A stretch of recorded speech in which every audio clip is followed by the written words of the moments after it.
Assalamualaikum warahmatullahi wabarakatuh. Dalam video kali ini akan meneruskan satu manuskrip Undang-Undang Kesultanan Banten pasal berikutnya dari pasal 30 sampai pasal 35. Apa isinya? Mari kita baca. Seperti di pasal-pasal sebelumnya, pembahasan Undang-Undang Kesultanan Banten ini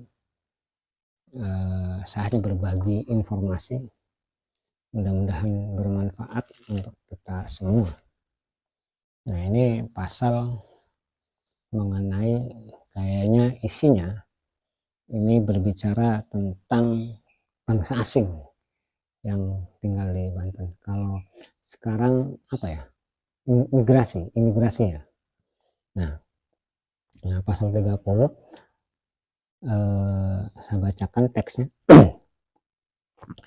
Lan lamun wong Cina keling atau Cina Islam atu tukaran ing alun-alun, tabok tinabok atawa gitik ginitik, maka kepidana karoni aneu real, dirine dinokon ing pabean, kinurukun saraja duweni serta binuang ing Lampung.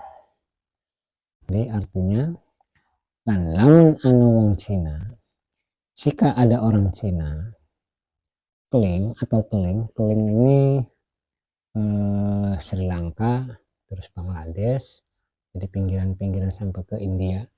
Ini bangsa keling atau dikenal dengan istilah Pegu. Kalau dulu Pegu dikenalnya. Jadi tapi di lokal di Banten dikenalnya bangsa keling. Nah, orang keling atau Cina Muslim bertengkar di alun-alun, saling tampar atau memukul, maka didenda keduanya 1.000 real. Jadi didenda mereka yang bertengkar di tempat keramaian, bangsa asing, didenda 1.000 real. Diserahkan ke kantor bea cukai. Kalau sekarang diserahkan ke kantor imigrasi. Diserahkan ke kantor bea cukai. Benda yang dibawa disita dan mereka akan diasingkan ke Lampung. Jadi semua benda yang dibawa itu disita untuk negara. Dan orangnya setelah dihukum, bayar denda, semua barangnya disita, kemudian setelah itu dibuang ke Lampung. Jadi bangsa keling, bangsa Cina, Cina Muslim ketika bertengkar di alun-alun, di tempat keramaian di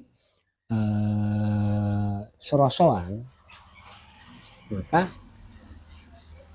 mereka ini didenda 1.000 real, kemudian barang-barangnya disita untuk negara lewat bea cukai.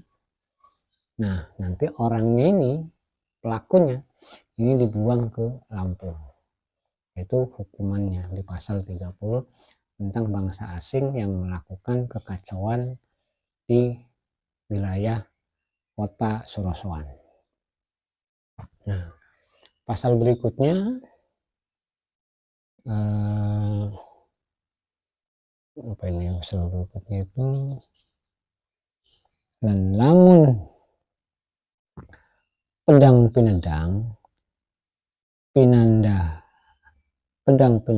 pinidana angrong eureal lan kinurukut saraja dinokon ing pabean serta binuang ing Lampung, lan kaya mengkono malih ing sokana kaya salwiring undang-undang ing alun-alun.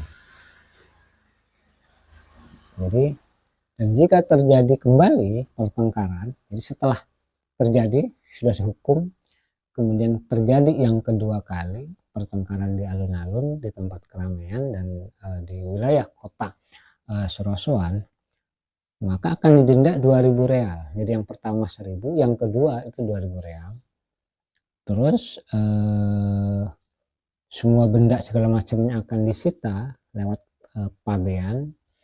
dan dibuang ke Lampung. Dan kemudian demikian pula diterapkan untuk Sukasana semua hukum mengenai peraturan di alun-alun kerajaan. Jadi semuanya bangsa asing, bangsa Eropa, bangsa segala macamnya, hanya di luar penduduk pribumi, di luar penduduk Nusantara. Nanti ada hukum, ada orang-orang yang lain. Ini bangsa asing di luar Nusantara hukumannya. Yang 1.000 real ketika terjadi keributan di kota Sorosoan, hukumannya didenda 1.000 real ketika yang peristiwa pertama. Ketika terulang kembali maka didenda 2.000 real. Terulang kembali didenda 3.000 real. Jadi dendanya itu selalu meningkat. Nah, kemudian semua bendanya disita untuk negara. Setelah itu dibuang ke Lampung. Pelakunya dibuang ke Lampung. Nah, ini di pasal 31 di Undang-Undang Kesultanan Banten. Nah, di pasal berikutnya, lansing sapo atutukaran ing pabean atau ing pasar karanganto kaya wong kang atutukaran ing alun-alun. Nah, jadi lansing sapo atutukaran ing pabean atau ing pasar karanganto kaya wong kang atutukaran ing alun-alun. Jadi artinya, dan barang siapa bertengkar di kantor bea cukai, pabean itu bea cukai, di bea cukai atau di pasar Karanganto. Nah, ini beda nih, nanti bea cukai itu kantornya yang sekarang Spelwijk, pasarnya itu di seberang kali Karanganto. Jadi seberang kanal ya, seberang kali Karanganto itu pasarnya. Maka itu jauh, pasar Karanganto. Pelabuhannya itu yang arah Tonjong, pelabuhannya. Jadi pasar, pabean, dan itu agak jauh. Makanya di sini disebut atutukaran ing pasar Karanganto kaya wong kang atutukaran ing alun-alun. Jadi barang siapa yang melakukan pertengkaran, pertikaian di kantor bea cukai atau di pasar Karanganto, hukumannya sama seperti bertengkar di alun-alun. Jika diderita wong cilik, dosa di alun-alun, nomor pasal 30 ya, pasal 32. Jadi orang-orang siapapun yang bertengkar di alun-alun atau bertengkar di pasar kena hukuman yang sama seperti bertengkar ini. Maka di sini pabean itu kan dulu tempatnya ramai, orang selalu bayar pajak. Jadi yang Spelwijk itu sebagai kantor pabean, seberangnya itu kamar dagang Prancis, yang kelenteng itu, dan kamar dagang Inggris. Nah, pasarnya itu yang Karanganto. Pasar Karanganto itu bukan pasar yang Karanganto yang sekarang, tapi seberangnya, seberang kali, yang Kampung Bugis itu, terus sampai ke Cengkok, itu pasar Karanganto. Nah, kemudian di pasal 33 sebutkan lansing sape angembari wong angamuk ing alun-alun ginanjar sejenenge, lan lamun wong jaba ginanjar sejenenge lan real 30. Jadi, dan siapapun menenangkan, memisah, mendamaikan, dan siapapun menenangkan orang yang mengamuk di alun-alun, artinya orang yang bertingkai atau kesurupan segala macam terjadi di alun-alun, maka akan menerima upah yang tepat. Jika itu adalah wong jaba, jika itu adalah orang luar itu orang wilayah luar kota ya, luar benteng kota, orang luar Surosoan, orang Banten kota seperti wong Jawa, ia akan menerima fungsi reward dan 30 real. Ia akan diberikan biasanya kalau melihat dari manuskrip yang lain itu akan dikasih kain, buah-buahan, kambing atau ayam, binatang ternak, dan uang sebagai hadiah dari sultan yang telah berkontribusi untuk mendamaikan, untuk menangkap sesuatu yang dianggap membahayakan sebuah negara. Dan itu sultan akan memberikan reward, akan memberikan hadiah. Nah, ini hadiahnya yang bisa mendamaikan, bisa menenangkan kerusuhan di pasar atau di alun-alun, maka akan diberikan hadiah 30 real. Nah, pasal berikutnya di pasal 34, lan lamun ane geger ing alun-alun pada metu ing alun-alun kayak geger wong ngamuk atau wong tutukaran atau geger geni lan barang kang anda titik-titik karena teksnya bolong nggak kebaca. Jadi di pasal 34 lamun ane geger, nah jika ada terjadi kekerasan, kerusuhan, huru hara segala macam di alun-alun, jika terjadi gangguan, kekerasan di alun-alun, keluarlah ke alun-alun seperti terjadi kerusuhan atau pertengkaran atau kebakaran. Maka semua harus pergi menyelamatkan bersama-sama. Nah ini mitigasi bencananya. Nanti bagaimana ketukan tong-tong ketika terjadi bencana, ketika terjadi kerusuhan, ketika terjadi diserang, ketika terjadi, semuanya itu kumpul di alun-alun. Maka alun-alun itu, ruang terbuka itu harus, setiap wilayah itu harus ada untuk menampung orang-orang berkumpul jadi satu ke sana, kemudian menyelamatkan diri yang diperintahkan oleh pemerintah. Nah, Kesultanan Banten sudah menyiapkan aturan itu dalam satu pasal. Saya ulangi, namun ane geger ing alun-alun, jika terjadi keributan, kerusuhan di alun-alun, ini geger serangan segala macam, pada metu ing alun-alun, keluarlah semua untuk menuju ke alun-alun. Kayak geger wong ngamuk atau geger orang yang ini, atau wong tukaran atau geger geni telah kebakaran,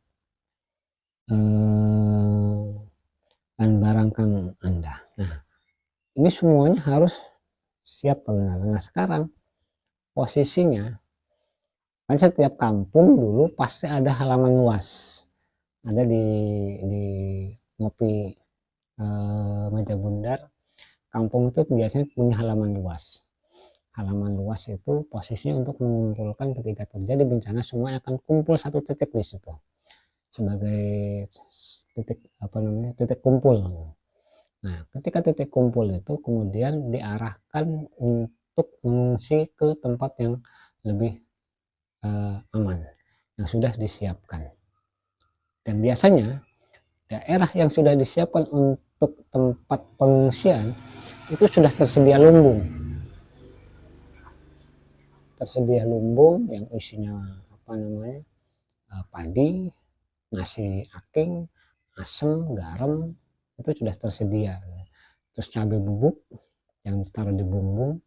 Kalau sekarang adalah produk yang kayak bon cabai, yang dulu juga sudah ada, dikenalnya cabai bubuk, sambal bubuk. Ya kulit cabai atau kulit ini sebelum memisahkan bijinya dia diambil, kemudian itu untuk proses ketika terjadi mitigasi bencana. Terjadi ada bencana, dia biasanya disimpan di bumbung itu adalah terbuat dari bambu, kemudian ditutup pakai kayu pakai pelepah nipah, disimpan. Jadi biasanya ada 3 atau 4. Kalau 3 itu asam, garam, cabai tadi. Terus kalau yang 4 biasanya yang satunya ini itu merica atau lada yang sudah bubuk disimpannya. Untuk apa? Untuk makan, untuk apa ketika nanti di kemudian terjadi sesuatu. Itu pasal yang mengangkut tentang fase dari Sultan Haji di fase Sultan Abdul Qahar sampai pasal 34. Nah, karena pasal berikut itu tentang kekerasan di pusat kota. Nah, ini pasal 35 ini membahas lansing sapu or geles metu ing alun-alun maka kapidana sejenengi. Nah, ternyata yang tidak terburu-buru, yang tidak cepat-cepat untuk menuju ke pusat yang sudah ditentukan di pusat di alun-alun, ternyata ada dendanya. Karena sing sapa ora geles metu ing alun-alun maka kapidana sejenengi. Jadi siapapun yang tidak segera pergi ke alun-alun istana akan dihukum sesuai yang berlaku. Ini hanya untuk gara-gara akibat, gara-gara kerusuhan, gara-gara kebakaran, gara-gara terjadi sesuatu di kota, kemudian ada perintah untuk berkumpul ke alun-alun, untuk berkumpul untuk ke satu titik untuk berkumpul. Ketika ada yang telat, tidak langsung buru-buru menuju ke alun-alun, dia kena sanksi yang berlaku. Apa sanksinya? Kemungkinan ada sanksi-sanksi yang lain. Ini pasal tentang kerusuhan. Nah, sekarang kan cuek-cuek aja. Alasan lupa lah, alasan inilah, sehingga posisinya itu nggak siaga, nggak sigap. Orang dulu semuanya sigap. Bahkan di dinding rumah itu senjata itu antara golok apapun itu standby. Kenapa? Takut terjadi sesuatu, tersedia sudah. Depan rumah ada apa, senjata segala macam juga standby. Sehingga ketika terjadi huru hara, terjadi sesuatu itu langsung bisa mengambil benda-benda itu. Karena orang dulu, apalagi di zaman kesultanan, semua masyarakatnya adalah militer. Semua masyarakatnya adalah militer. Jadi yang tidak wajib perang, yang tidak wajib turun di medan tempur itu 3: lansia, ibu hamil, dan anak-anak. Itu tidak wajib, akan dilarang. Di luar itu wajib semuanya. Bagaimana cerita kelanjutannya? Ikuti terus di Klinik Pusaka Banten. Mudah-mudahan bisa berbagi informasi tentang sejarah peristiwa yang ada di Banten, dari berbagai dokumen, dari berbagai informasi yang pernah saya terima sebelumnya. Mudah-mudahan video ini bermanfaat. Jika memang video ini bermanfaat, silakan share dan bagikan, like, komen, ditunggu komennya supaya channel ini juga bisa berkembang dan bisa memberikan informasi-informasi yang lebih baik, informasi-informasi yang dianggap bisa untuk mengenal masa lalu kita, wilayah kita sebagai pusat pemerintahan maritim pada masanya di Banten. Terima kasih. Assalamualaikum warahmatullahi wabarakatuh.